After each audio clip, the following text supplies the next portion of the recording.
Sinon, on va perdre de l'énergie et à vouloir commenter encore que oui, ce que cette loi dit, il a raison, il n'a pas raison. Ça ne changera rien à nos vies. Et ce qui est quoi. Donc, le plus important, c'est qu'on conserve notre énergie pour aller vers le bon sens. Et ce qui est utile. Tu sais, cette dispute entre nous artistes sur les réseaux sociaux, ça correspond. Il y a un activiste qui est actuellement aux arrêts. Il y a un activiste qui est actuellement aux arrêts. Qui connaît son nom pour me le mettre en commentaire? Moi, je ne maîtrise pas trop son nom. Bonsoir, grand frère. Bonsoir, Pro le banquier, comment ça va? Ça va bien, super bien. Et je suis là cette soirée juste pour vous. Un peu, je vous aime beaucoup. Je donne des chapeaux sur tous les prophètes dans le pays, depuis mon enfance jusqu'à cet âge. Et je vous kiffe tellement aussi. Merci beaucoup pour l'apport. Quelques demandes que je pourrais dire. La fois passée, j'ai vu un nouveau live entre toi et cette bonne professeur. Et tous nos artistes, et nous supportons matin, midi, soir, de la pépère. Parce qu'on écoute toujours vos sons. Il y avait une petite mésentente là-bas que j'avais vu la fois passée. Je ne sais pas si c'est moi qui a mal compris ou bien quoi que ce soit, mais j'aimerais un peu éclaircir certains soucis. Tu es abonné à ma page? Avant, oui, à mon compte. Est-ce que tu es abonné actuellement? Oui. Est-ce que tu vois un peu les publications que je fais?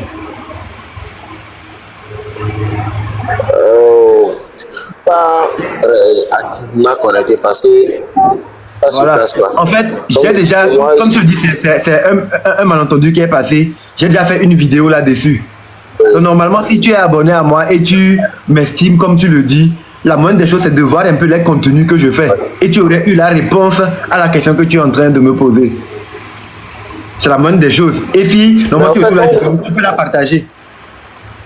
C'est mieux. Parce que j'ai dit vous me l'avez dit, j'ai dit que ce sujet est déjà passé. Entre un père et un fils, il y a des disputes. Entre une mère et une fille, il y a des disputes. Entre un homme et sa femme, il y a des disputes. Donc, entre des collègues, il peut y avoir des malentendus, ça arrive. Mais on ne va pas passer tellement de temps et d'énergie. C'est tout le mois, il n'y a pas de problème entre lui et moi. Dans un live, on a discuté, il n'y avait pas vraiment un terrain d'entente, s'il faut le dire ainsi. Mais on a fini par se comprendre, même dans ce live-là. Après, les gens ont fait des coupures et partagé. Mais après, j'ai fait une vidéo que j'ai publiée sur mon compte où j'ai expliqué. Et j'ai dit non, voilà, c'est déjà pas du passé. Normalement, si tu dis tu m'estimes vraiment et tu veux savoir, tu aurais pu faire des recherches sur ma page, voir si est-ce que j'ai parlé de ce sujet ou pas. Parce que maintenant, quand tu me demandes que tu veux que je t'explique, tu veux que je t'explique quoi en fait? Non, c'est pas que vous m'expliquez, mais juste que j'aimerais apporter mon avis, mais comme vous avez déjà fait une vidéo sur ça, ça me fait déjà plaisir. Ça me rend tellement heureux. Sinon, on va perdre de l'énergie et à vouloir commenter encore que oui, ce que cette loi dit, il a raison, il n'a pas raison. Ça ne changera rien à nos vies. Et ce qui est quoi. Donc, le plus important, c'est qu'on conserve notre énergie pour aller vers le bon sens. Et ce qui est utile. Tu sais, cette dispute entre nous artistes sur les réseaux sociaux, ça correspond au genre d'initiative qui endorment les populations. Parce que nous, on se dispute.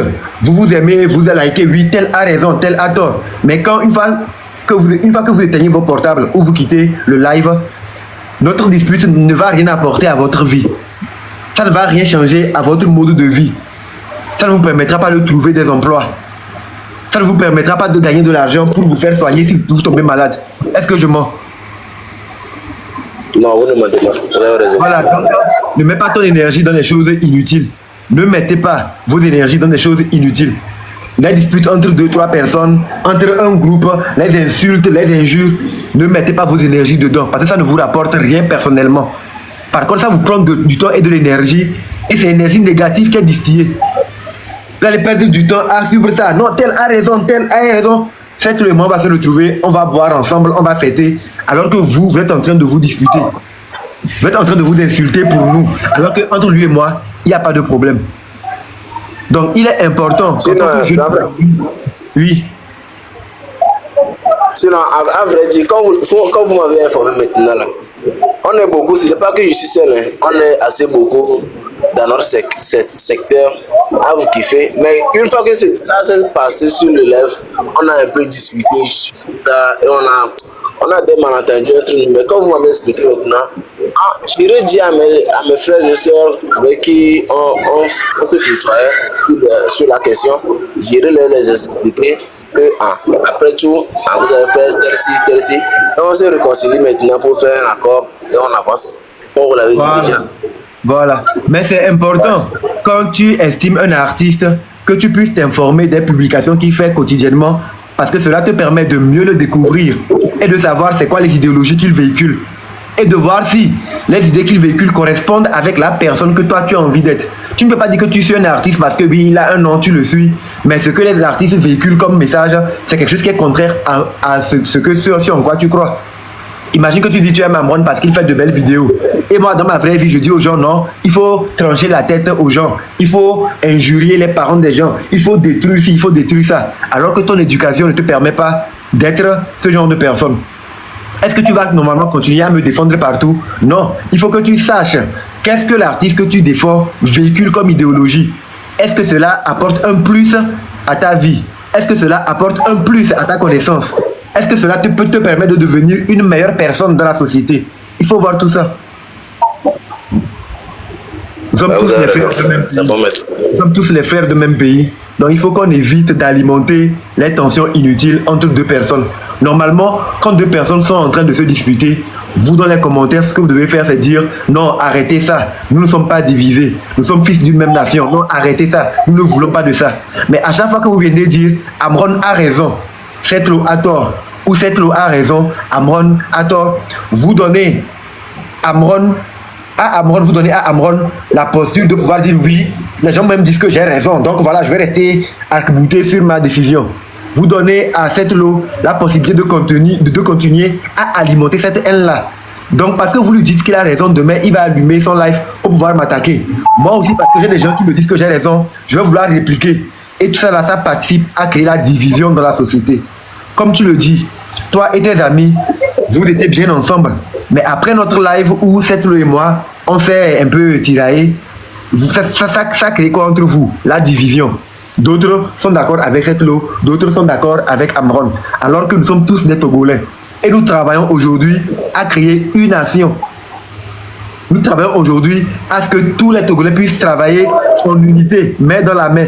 Donc il ne faudrait pas que nous, les leaders d'opinion, nous adoptions des postures qui amènent la division. Tu comprends, non? Sinon, écoute cette loi, Togovi, Jijimi, comme tous les Togolais. Entre un père et un fils, il peut y avoir des disputes et des malentendus. Entre une mère et une fille, entre une mère et son fils, un père et une fille, un mari et sa femme. Donc, entre deux amis, c'est normal aussi. Mais ce n'est pas parce qu'on se dispute aujourd'hui que cela reste dans l'éternité. On peut se disputer, c'est normal, c'est humain. Mais dès le lendemain, on peut se réconcilier et c'est ça qui est le plus important. Donc, il va y voir quoi. Il y a quelqu'un qui va y voir. Ok, merci. Merci beaucoup pour la force. Après, essaie de voir les vidéos que je publie, le genre de choses que je véhicule. Si tu aimes, tu apportes un like. Tu aimes, tu peux partager autour de toi. Tu aimes, tu peux peut-être puiser quelque chose dedans qui peut te permettre, si tu l'estimes, d'être meilleur demain que tu ne l'es aujourd'hui. C'est le plus important. On va travailler comme ça. D'accord? Merci beaucoup. Merci beaucoup, mon frère. Tu t'appelles comment? Pardon? Moi, Rodrigue. Rodrigue. Tu es dans quel quartier? Rodrigue. Rodrigue. Tu es dans quel quartier? Ok. Mon numéro.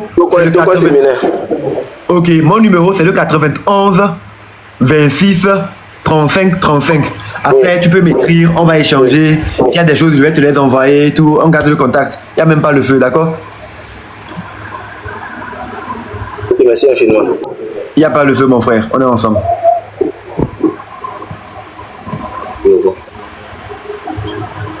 Donc voilà.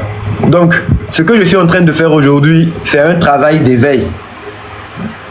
Je demandais le nom de l'activiste qui a été arrêté récemment. Les gens ont mis Affectio. Voilà.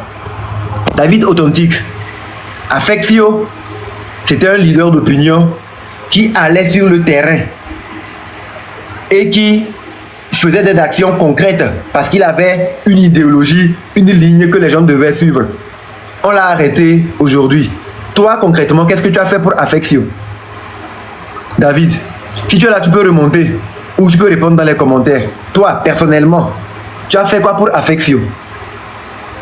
Mon numéro, c'est le 91 26 35 35 91 26 35 35.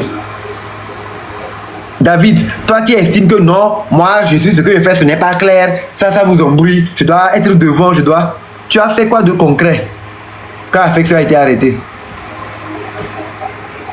Tu as fait quoi de concret pour lui? Tu es parti lui rendre visite en prison? Tu as signé la pétition qui demande sa libération? Tu as fait des actions sur le terrain pour montrer que non, c'était un leader que tu voulais suivre? Non. Vous voulez pousser les gens à aller dans des choses. Mais si les gens ont des problèmes, on ne vous verra jamais. Et vous voulez exiger que non, voici comment les choses doivent aller. Ce n'est pas comme ça. C'est le terrain qui commande la manœuvre. Et quand tu vois comment les gens se comportent sur le terrain, tu ne peux pas commettre les mêmes erreurs que les gens qui ont fait poser des actions avant toi. Tu ne peux pas commettre les mêmes erreurs. Quand tu me demandes, oui, il faut que je sois clair, que je dis ça. Si je prends des initiatives, je dis voilà, je lance des mots d'ordre et tout. Et demain, je me fais prendre. Toi, tu vas disparaître. On ne te verra jamais. On ne te verra jamais. Jamais. Mais tu es là à vouloir insister que oui, je dois. Si tu estimes qu'il y a des choses qui doivent être faites, mais endosse la responsabilité et toi, montre-nous ce qu'il faut faire. Moi-même, moi aussi, je peux te suivre. Donc, montre-nous le chemin de comment les choses doivent se faire. Comme tu maîtrises mieux. Soit devant, soit sur le terrain et agis comme tu penses que les gens devraient agir. Comme ça, moi, je vais te suivre. Il n'y a pas de problème. Mais moi, comme je te dis, je ne suis pas dans un mouvement. Je ne suis aucun leader. Je ne suis membre d'aucun parti politique. Ce que je fais, c'est un travail citoyen. Et chaque citoyen doit pouvoir le faire. Sans attendre que ce soit quelqu'un qui soit devant. Non, ça c'est de la lâcheté. Vous voulez jeter les gens devant vous dire hey, c'est lui le leader. C'est lui qui a dit on n'a qu'à faire. Non. Prenez vous-même vos responsabilités. Agissez comme vous devez. N'attendez pas que d'autres viennent prendre des risques pour vous. Tout le monde doit pouvoir prendre des risques. Légendaire, je te promets, à chaque fois, tu quittes, je comprends pas. Que chacun agisse comme il estime être juste à sa manière, à son niveau. Diejome, bonsoir. The Bluetooth device to pair. En fait, je suis très content au moins de discuter avec vous aujourd'hui parce que à l'instar de Blaze que je suis beaucoup, Bénin, vous êtes comme Blaze pour moi ici au Togo. Et j'apprécie votre art. Et ce que vous faites aujourd'hui, c'est un travail que tout leader ou bien toute personne qui a un peu de visibilité devrait faire. Et à travers vos tests, déjà, vous démontriez déjà votre idéologie. Donc, quand je prends Original, Black Boy et autres, vous montrez déjà quel genre de pensée vous avez envie de développer. Et je suis très content de ça. Mais ma question, elle est très simple. C'est quel modèle musical le Togo peut adopter aujourd'hui? Et puis ça peut aider à conscientiser la jeunesse. Parce que le rap, déjà, on l'a enterré.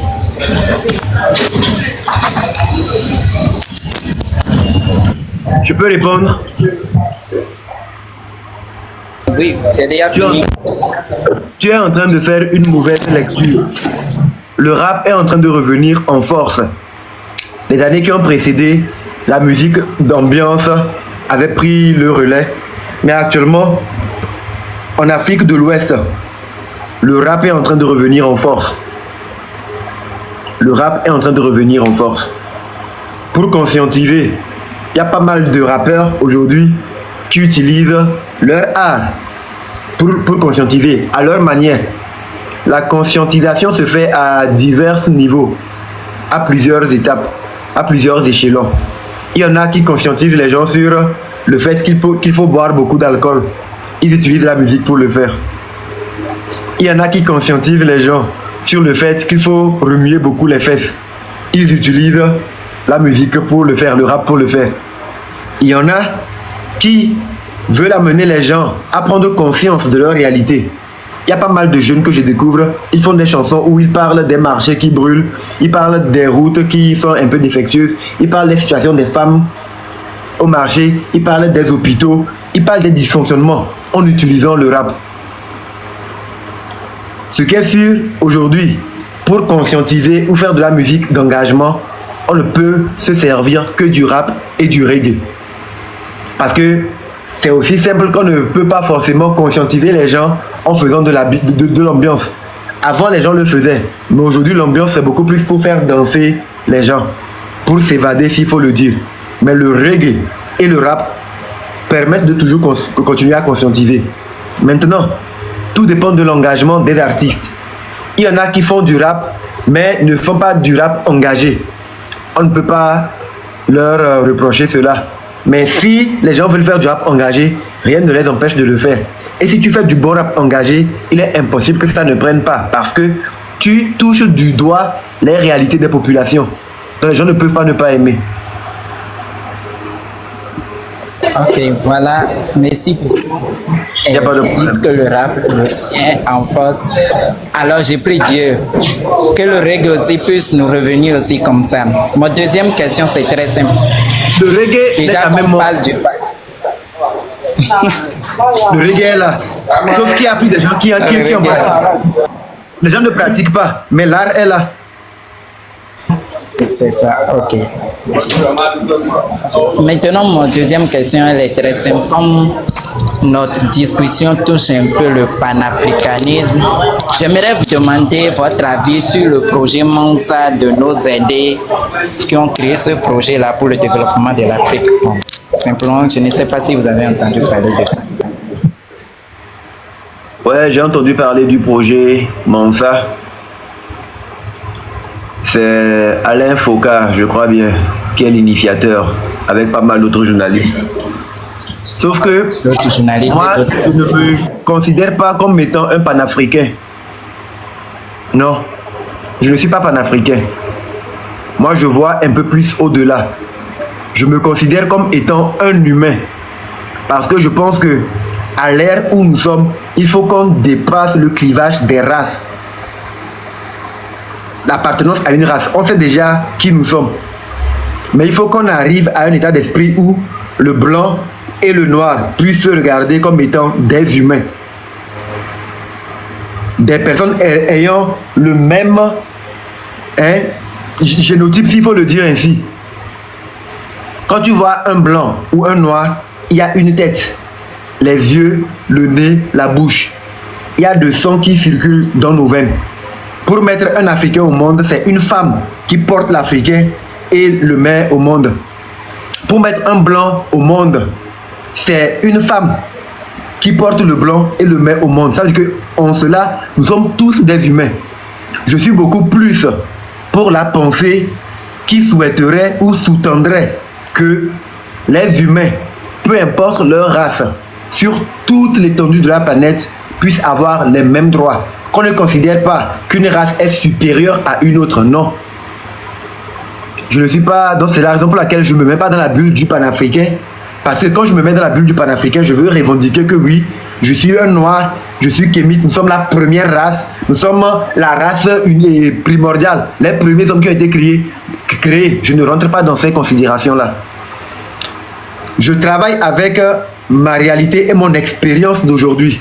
Je ne sais pas qui a été la première créature, qui a été le premier être que Dieu a créé. S'il est blanc, ou il est noir.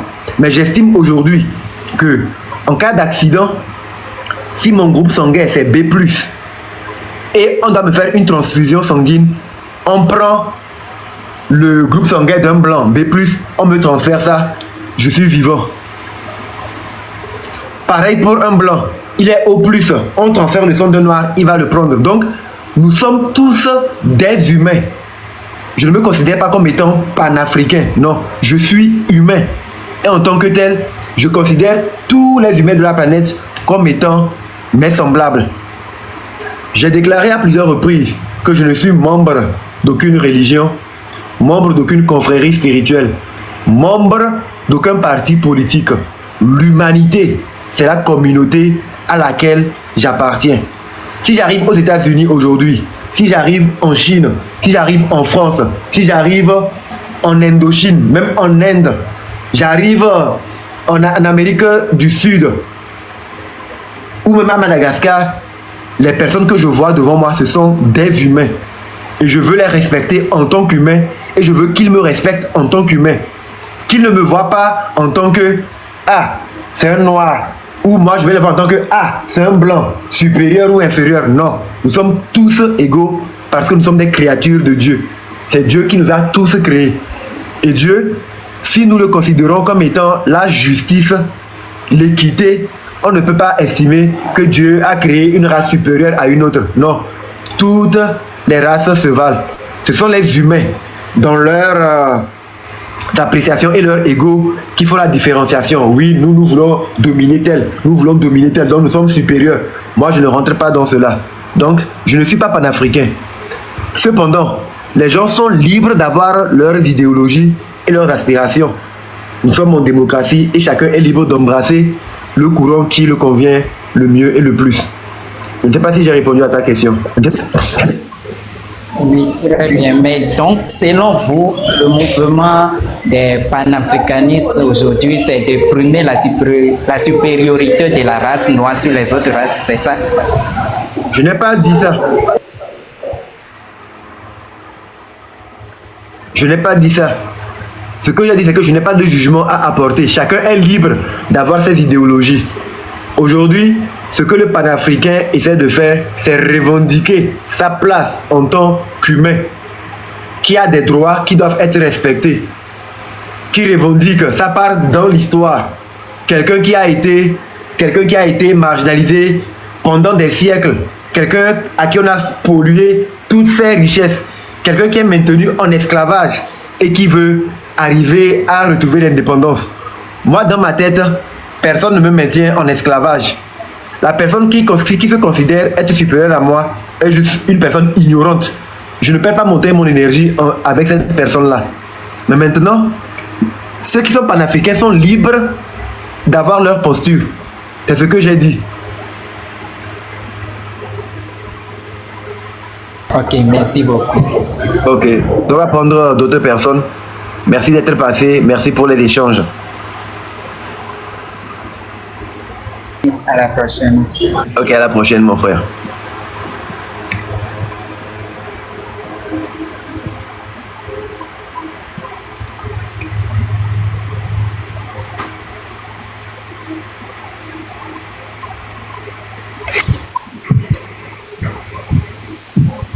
Bonsoir, Foot Voyage. Oui, bonsoir. Ça fait plaisir d'entendre depuis quelques jours déjà, on va dire quelques semaines, cet engagement-là que vous avez vis-à-vis, on va dire, de ce qui se passe en général. Et également, comme je viens de découvrir, apparemment c'est une affaire de l'humanité entière. C'est intéressant. Moi, j'avais une question plutôt personnelle qui vous est adressée directement. Je pense qu'avec la carrière que vous avez eue, vous auriez pu, je crois que vous avez eu quand même un peu de connexion, et vous auriez pu, par exemple, partir à l'extérieur, parce que apparemment, même si ce n'est pas la même chose, mais ceux qui vivent à l'extérieur s'en sortent un tout petit peu. En tout cas, on a l'impression. Et ne pas rester, comme vous-même vous le dites, dans un système où on a tout fait parce que vous avez dénoncé un certain nombre de choses. On a tout fait pour que vous ne puissiez pas briller, en tout cas pour ne pas, on va dire, pour que votre carrière ne soit pas développée comme elle devait l'être. Donc pour moi, ma question c'est ça. Pourquoi à un moment donné, vous n'avez pas tout simplement décidé de partir et d'aller rester ailleurs, faire sa carrière ailleurs? Voilà. C'est ça la question? Oui. Ok. C'est vrai, j'ai eu à plusieurs reprises l'opportunité de partir, m'installer soit en France, ou même j'ai eu l'opportunité d'aller aux États-Unis.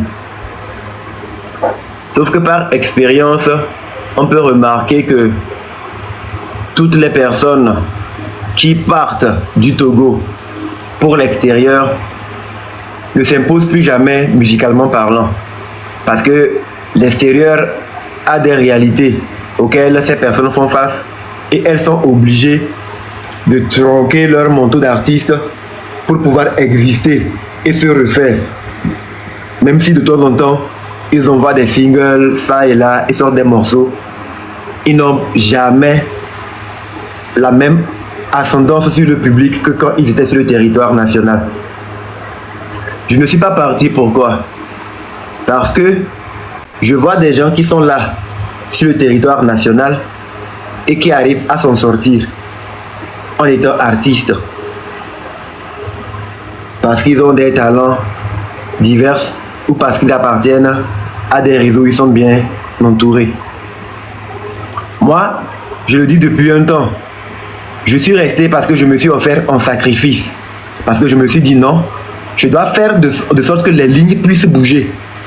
Pour que demain, quand on est Togolais, artiste, ou qu'on ait un don, un talent, et on vit sur le territoire togolais, que notre talent ou notre don puisse être le critère sur lequel nous sommes jugés et nous sommes traités, plutôt que notre appartenance à un certain cercle. Je me suis dit, si j'abandonne et je pars, cette situation va continuer à perdurer. À quel moment ça va changer? À quel moment le Togolais pourra, en tant qu'artiste, vivre de son art et être épanoui comme les autres personnes dans leur pays?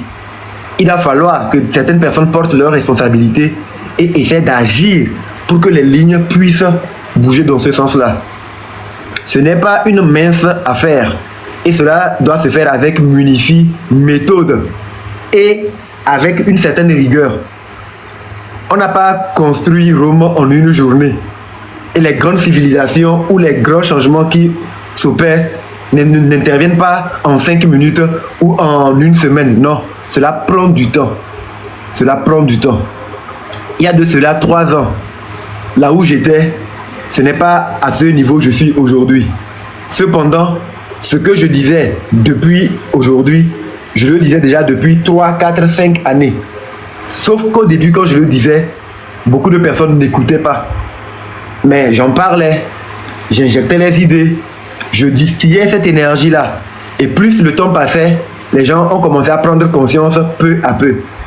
Là où moi je veux en venir, c'est que demain, les gens se disent que non, vous savez, les artistes ou les Togolais qui sont là, qui ont du talent, il faut que le critère sur lequel on célèbre leur excellence soit sur leur capacité et non parce qu'ils appartiendraient à un certain cercle, parce qu'ils sont dans un cercle, parce qu'ils sont dans une loge, parce qu'ils sont amis d'eux ou parce qu'ils sont enfants d'eux. Donc, il faut qu'il y ait des gens qui puissent agir de sorte que d'autres puissent leur emboîter le pas, quand bien même ces personnes ne vont pas se déclarer comme étant leader d'un mouvement, oui, suivez-moi ou agissons comme ça. Non, une personne clairvoyante, quand elle voit une personne qui agit pour l'intérêt général, essaie d'agir de la même manière pour pouvoir créer une masse compacte pour que les choses puissent avoir de l'impact.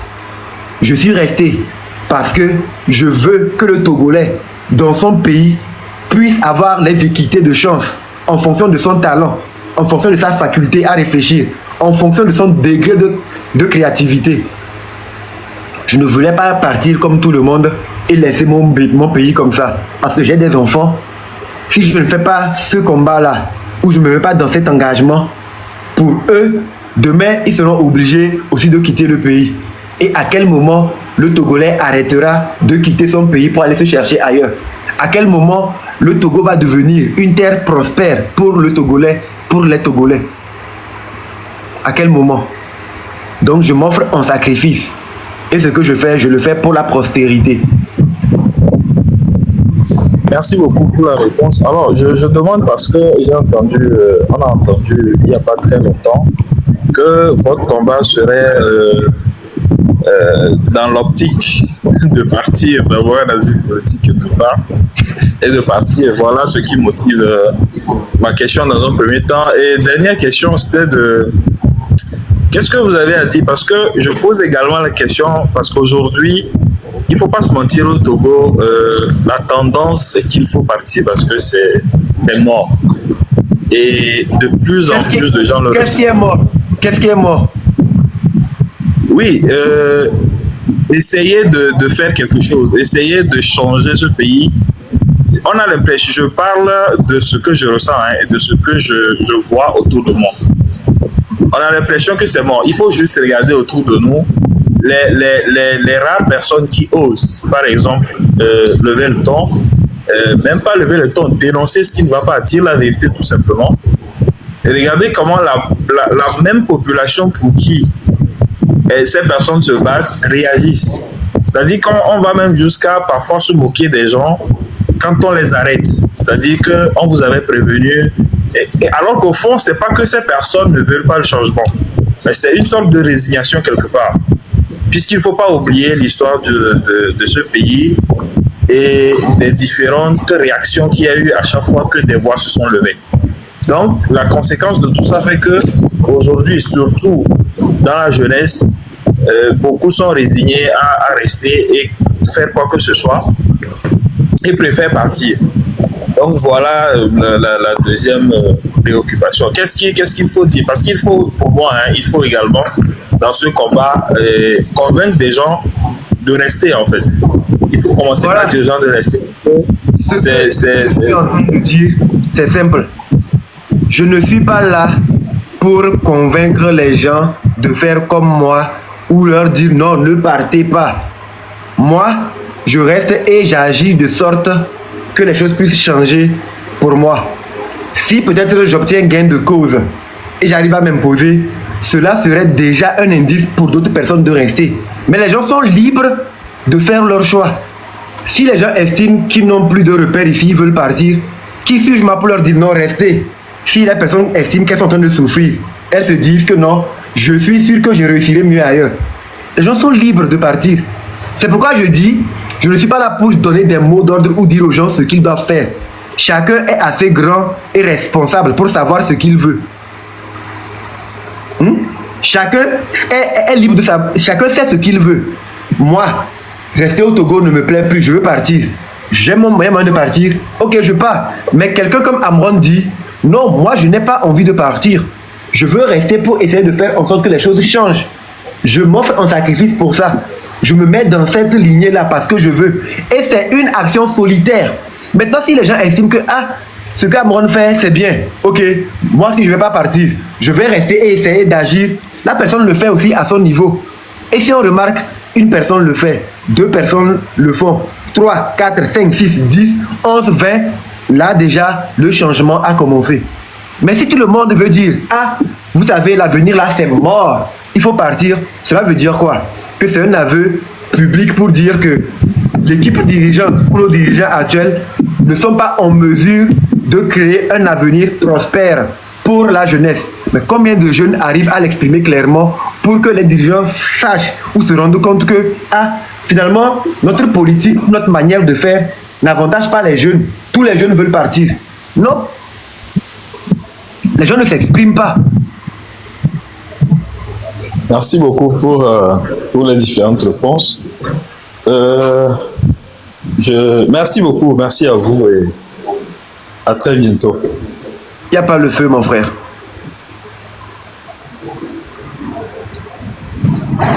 David, authentique, je suis à toi. Il n'y a pas le feu, mec. Que de la lumière dans l'ombre.